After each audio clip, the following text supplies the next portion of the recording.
Kalau kita tidak bergerak untuk dakwah, maka keburukan yang akan bergerak.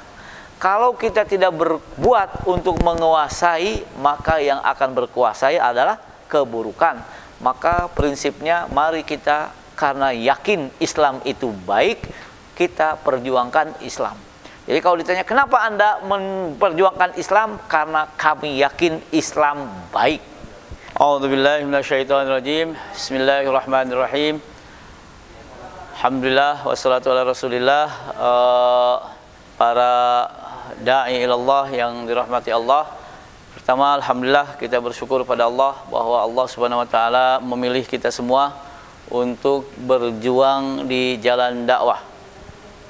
Kenapa kata-katanya berjuang? Karena yang kita rasakan dakwah bukan perbuatan yang sederhana, tapi dakwah adalah sesuatu yang berat, karena sasaran akhirnya merubah dari sesuatu yang tidak Allah ridhoi menuju yang Allah ridhoi.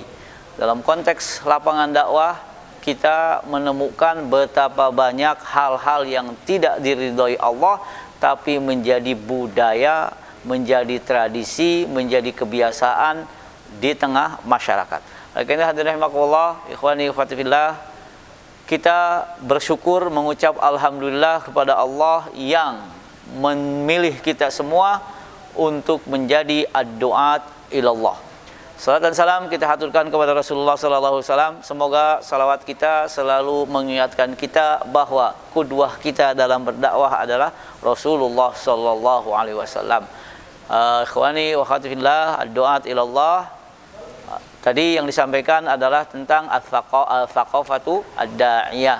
Memang dalam hal kita berdakwah bukan untuk memuaskan pemirsa, bukan untuk memuaskan jamaah dengan mengikuti apa yang mereka inginkan. Kalau kita berdakwah karena ingin mengikuti apa yang mereka inginkan, tidak akan terjadi perubahan sama sekali. Tapi kita bisa mengemas apa yang kita inginkan, apa yang Islam inginkan dengan cara yang baik sehingga mereka bisa tertarik. Salah satunya adalah kekuatan al-ilmu. Kalau tadi bahasanya al-thaqafah, biasanya kalau kita menampilkan dengan keilmuan, banyak juga orang tertarik bukan karena retorika kita, tapi karena merasa yang menyampaikan betapa yakin, mereka merasa yang menyampaikan yakin dengan apa yang disampaikan. Jadi bukan hanya sekedar retorikanya atau apanya, tapi kita hidup, nafas kita bersama dakwah, bersama fikroh ini, sehingga ketika menyampaikan pun orang terasa bahwa memang kita menginginkan perubahan dari yang tidak Allah ridhoi menuju yang Allah ridhoi. Oleh karena itu, jangan puas dengan satu hal, tapi terus berinovasi, tapi terus berkreasi dalam rangka mewujudkan sasaran-sasaran dakwah, dalam rangka mewujudkan tujuan-tujuan dakwah. Kalau di otak kita selalu berpikir tentang dakwah, saya kira kesempatan apapun akan kita gunakan untuk berdakwah. Siapapun di antara kita yang terlibat dalam dakwah ini akan menggunakan sedikit, sekecil apapun kesempatan untuk berdakwah kepada Allah Subhanahu wa taala. Jadi hadirin rahimakumullah, saya ingin mengingatkan, dulu mungkin kita sering mendengar pertanyaan apapun, kalau jawabannya dakwah, lanjutkan. Dulu ketika antum sekalian belum menikah, kalau ditanya kenapa Anda menikah, maka jawabannya karena dakwah. Jadi apapun